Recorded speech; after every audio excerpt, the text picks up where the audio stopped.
warahmatullahi wabarakatuh. Masih ingat hasil riset yang dulu pernah saya sampaikan? Bahwa manusia memiliki alam bawah sadar.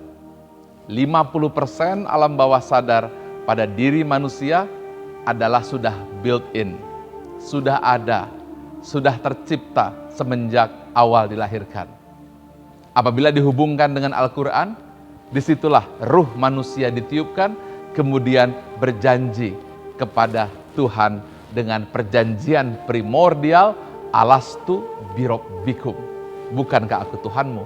Dan jiwa manusia kemudian terkunci. Senantiasa menjadi rindu keadilan, kasih sayang, kebaikan, kemuliaan, kedamaian, dan kebaikan-kebaikan yang bersumber dari sifat-sifat Tuhan yang terekam di dalam jiwa manusia.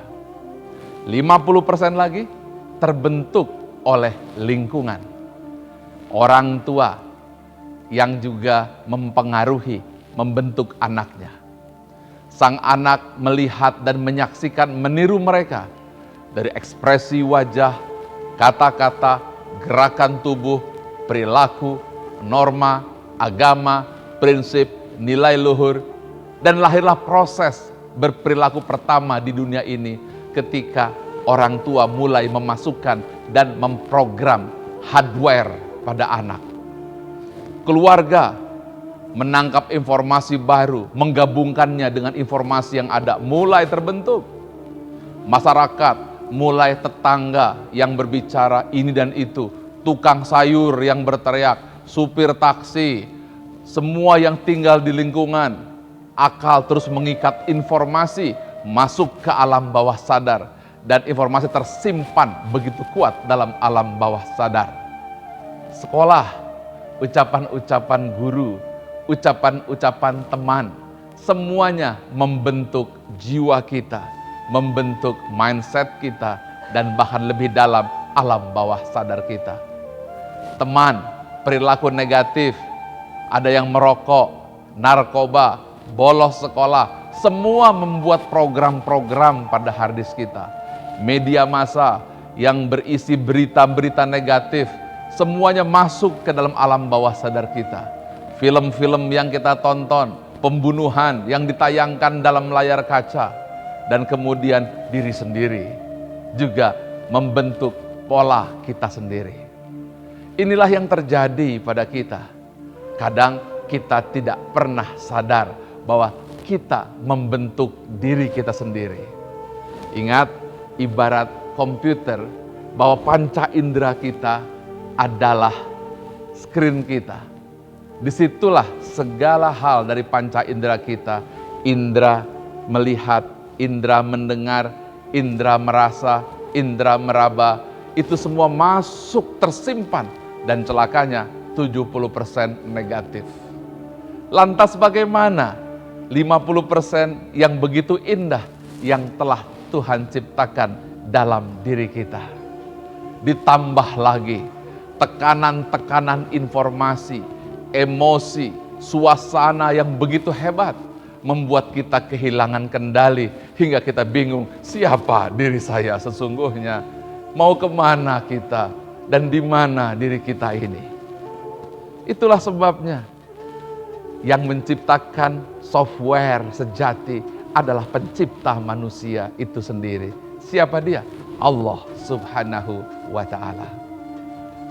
Ketika kita sholat, nilai-nilai tersebut harus dipelihara. Kita diajari bagaimana mengendalikan pemicu-pemicu emosi kita. Kita diajari bagaimana menyetel emosi kita. Itulah mengapa sholat khusyuk harus dikuasai demi untuk menurunkan channel-channel kita, gelombang-gelombang kita, sehingga alam sadar yang terkunci tersebut bisa hidup kembali. Pada saat yang bersamaan, nilai-nilai sejati manusia kembali disadari. Luar biasa, 1400 tahun sebelum Daniel Goleman mengeluarkan teori emotional intelligence. 1400 tahun sebelum Ayman Sawaf mengeluarkan konsep EQ atau emotion quotient. 1400 tahun sebelum ahli-ahli pengetahuan menjelaskan tentang bagaimana membangun karakter manusia. Karakter sejati manusia adalah baik. Tidak ada yang buruk. Tetapi rekaman-rekaman yang terbentuk tanpa kendali menutup keaslian kita. Emosi-emosi yang menekan kita membuat diri kita menjadi stres. Ketahuilah, begitu banyak korban narkotika, begitu banyak orang yang mati bunuh diri. Dalam setiap 40 detik, satu orang manusia bunuh diri di muka bumi ini. Tekanan-tekanan yang hebat. Kalau kita tidak mampu memanage, tidak mampu menjernihkan, bukannya tidak mungkin kita bagian dari korban itu sendiri. Sholat 5 waktu bukanlah sekedar kewajiban. Sholat 5 waktu adalah cara kita agar kita mampu menyetel ulang amigdala kita, menyetel ulang sistem emosi kita, menyetel ulang kejernihan jiwa kita. Assalamualaikum warahmatullahi wabarakatuh. Sahabat setia selamanya.